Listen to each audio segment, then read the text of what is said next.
much for the invitation to be a speaker at the Economist Forum today and to speak about the future of money. My name is Dr. Ruja Ignatova. I hold a PhD in law. I have always been very interested in financial services and worked about 6 years with McKinsey in Eastern Europe, actually when the crisis hit us really, really bad. I was spending my time in Russia with Sberbank, and it was an interesting time. I want to speak today about, as I said, the future of money, the future of payments. And I am, how to say, a bit sad to listen to the speaker before me, who are having such a gloomy outlook, focusing on all the issues that the region faces, and showing us a future where we have to do a lot of catching up in Eastern Europe, a lot of work, a lot of tasks, a lot of issues. So I would like to take a bit of a different approach. I would like to show people that Eastern Europe can innovate, that Eastern Europe can bring growth, that we are not just a follower country catching up, but actually that we also can show the world that we can do a lot. Our company, which is very young, 1.5 years old, actually writes history currently with cryptocurrency. OneCoin currently reached a market capitalization of $1 billion 3 days ago, which makes me extremely proud. And we have a network of 650,000 users over 190 countries, and we come from Eastern Europe. We started actually in this country. We had the idea in this country, and we do not only describe the future of money, actually we take a very active approach of shaping the future of money. So, Southeastern Europe is a very good place to live, and I'm born here. I have been not raised here the whole time, but I feel home here. But however, even we cannot take an isolated approach and see ourselves as an own microcosmos. The world is getting smaller and smaller. We are living in a world with globalization. Technology is developing at a speed that makes me dizzy sometimes, seeing what happens around us. And all the innovative companies like Facebook, Google, Apple, all of them, unfortunately, are either not even coming from Europe, or like we are just a follower and just saving all our money in Eastern Europe, which is a lot of money for us to go and to buy the newest iPhone outside. So with globalization, the world becomes much smaller, much more transparent, and the needs of consumer and of companies actually change a lot. We have a lot more needs for cross-border transactions. Even as a simple customer, I have to do a lot of shopping, a lot of things outside my country. So, of course, this is a need that we need and we have to address with a company. So, what is the future of money? In my opinion, the future of money, or a big part of the future of money, will be outside the banking system as we know it today. Traditional businesses either will change or new entrants will come in the market. One of the most spectacular entrants that I've been following now for about 5 years is Bitcoin. Now, Bitcoin is a cryptocurrency, the first cryptocurrency, the biggest cryptocurrency currently.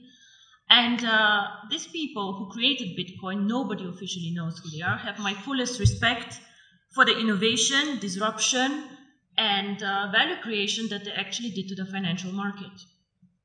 Of course, wherever there's value creation, speculators come, and a lot of turmoil can happen, but these people created something new and something really exciting.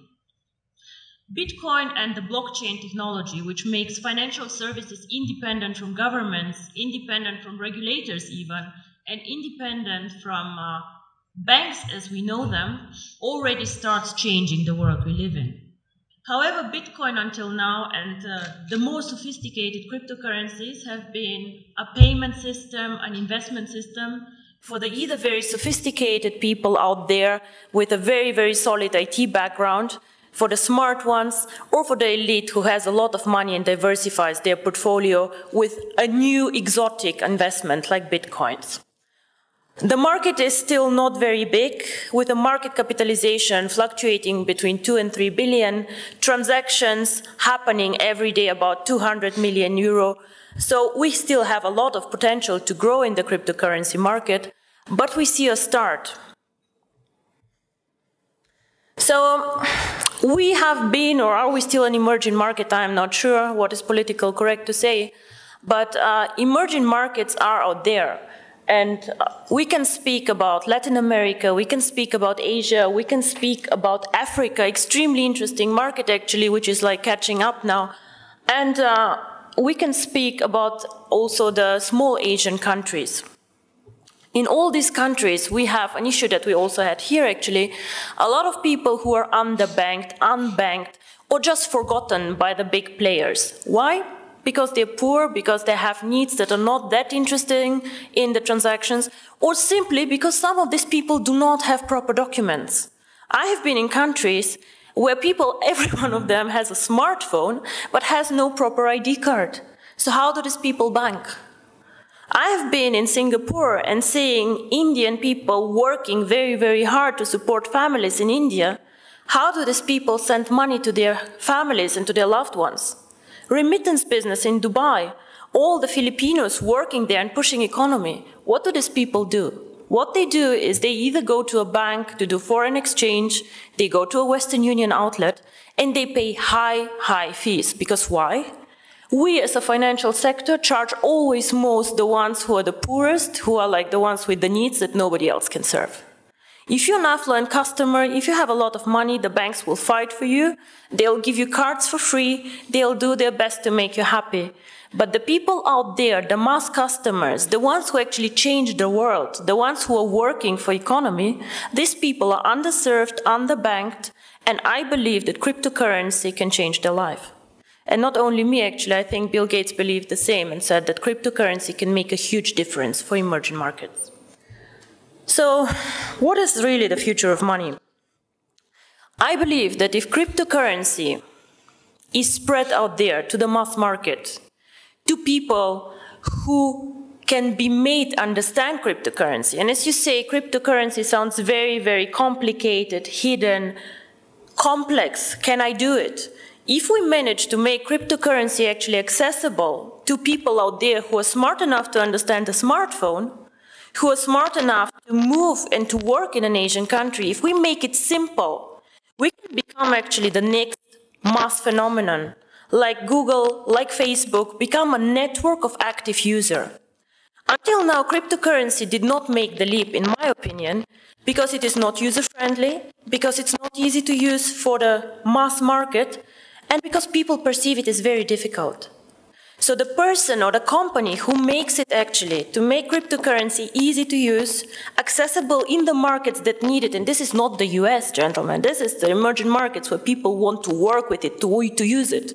If we make cryptocurrency not only a tool for speculators and investors to make quick money, but make it usable, if we work on KYC, on documentation, on making it transparent and bringing cryptocurrency to the traditional world, with the regulators, by the way, the US actually government, 4 weeks ago, they said that cryptocurrency is actually in a status equal to commodities. So it means that actually cryptocurrency can be treated like virtual gold. Commodities is gold, is silver, platinum, and apparently bitcoins. So the future of money can be searched, I think, outside the banking system because we are still more flexible. We do not fight the issues that the banks have. And because we think that the next big thing is based on technology, on the internet, and on the network phenomenon that we see in all these big companies out there. I think if we manage to provide a consistent strategy, a case to use the currency, and an easy access, which is aligned with the regulators out there, transparent, safe, cryptocurrency can actually be one of the preferred methods of payment, and not only bank transfers, card transfers, and all the traditional ways that we deal money with. My future, or my vision actually, is the one card, making cryptocurrency one currency like the euro, like the dollars, that you just can go and spend with your card, which can be a Visa, MasterCard, China Union Pay, whatever. Make it a real currency that people just can go and spend out there. I have done my job whenever all of you can go with their card and just spend $1 for a dinner. This is when cryptocurrency actually became real for me. And I'm very, very curious how the next 2 to 3 years will work out for all of us. And I hope I'm right, that the future is with technology and with us. Thank you very much.